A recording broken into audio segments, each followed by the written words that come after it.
You ever have one of those moments where you pour your heart and soul into something only to have it snatched away? Let me tell you about my moment. It involved my boss, Dave, a revolutionary automation system, and the sweetest revenge I could ever have imagined. For 2 solid years, I was a ghost in the machine. I lived and breathed code, designing an automation system from the ground up that was set to completely transform our company's operations. We're talking late nights fueled by lukewarm coffee, weekends sacrificed at the altar of progress, and a level of dedication that bordered on obsession. This project was my baby. I nurtured it, debugged it, and watched it grow into something truly powerful. It was going to save the company millions, streamline everything, and I was promised a hefty success bonus upon its completion, a bonus that would have been life-changing. The day of the big presentation arrived. The boardroom was packed with executives, the bigwigs, the people who held the company's future in their hands. I was nervous, but also buzzing with excitement.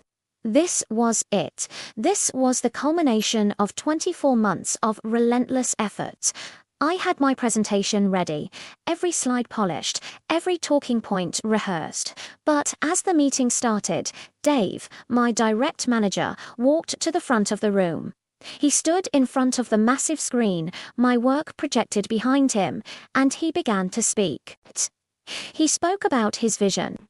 He detailed the long hours he put in. He explained the intricate architecture that he designed. He took every single one of my accomplishments, every single line of code, every single late night, and he wore it like a tailored suit. My name was never mentioned. Not once. I was invisible. I just sat there, frozen in my chair, watching this man steal my creation in real time. The executives were eating it up, applauding his genius and leadership. I felt a cold knot tighten in my stomach. It was the most blatant, audacious act of professional theft I had ever witnessed. I thought that was the worst it could get. I was wrong. The very next morning, I was called into Dave's office, the same office where he'd praised my progress just weeks before. He had this smug, dismissive look on his face. He told me my services were no longer required. He fired me, and the reason he gave my work was, and I quote, subpar. Subpar, the same work he had just taken full credit for in front of the entire leadership team. It was a slap in the face, but I knew exactly what he was doing. By firing me for poor performance, he was voiding the contract for my success bonus. He wasn't just stealing my credit, he was stealing my money. I walked out of that office in a daze, carrying a box with my personal belongings. The anger was bubbling up, but underneath it, a different feeling started to form. A cold, calculated resolve. You see, Dave was a manager, not a tech guy. He saw the shiny finished product, but he had no clue about the engine running underneath. He did know about the little feature I had built into the System S core architecture, a personal security protocol. As a failsafe, I had coded a manual security pattern that required a unique, complex key to be entered every 90 days. If the key wasn't entered, the entire system would execute a hard lock. Every automated process, every data stream, every single function would grind to a halt. It was a digital dead man's switch, and only one person in the world had the key: me. The first 90-day cycle was set to expire in just a few weeks, so I went home. I didn't lash out. I didn't send angry emails.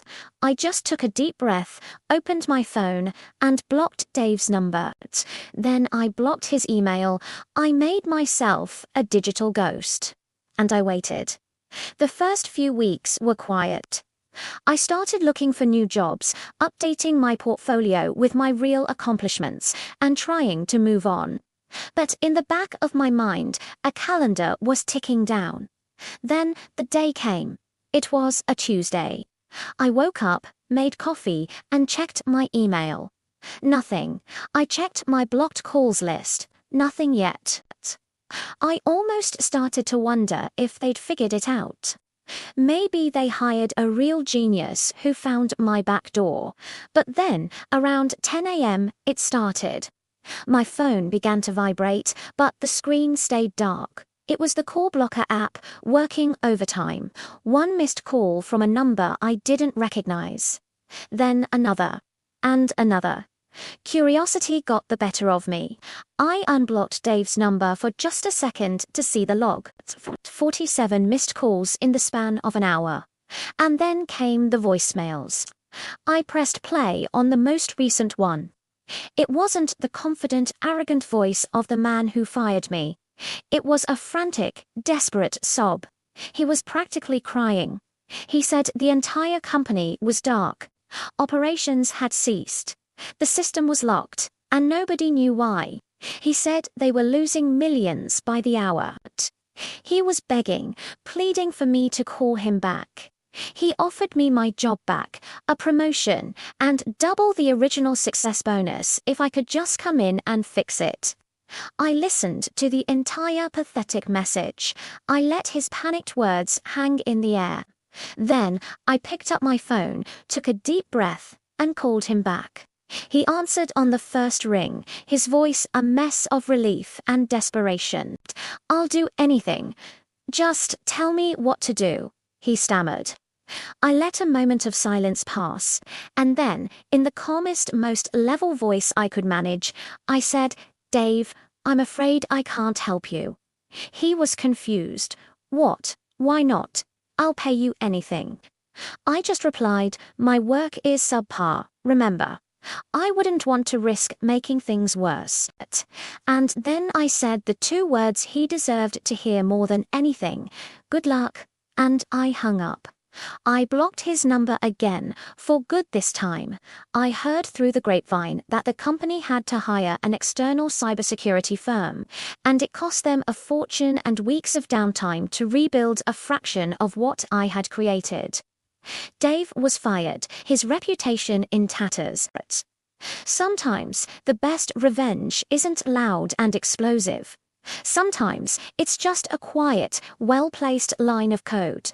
Thanks for listening to my story. If you've ever dealt with a boss like Dave, hit that like button and share your own stories in the comments below. And don't forget to subscribe for more.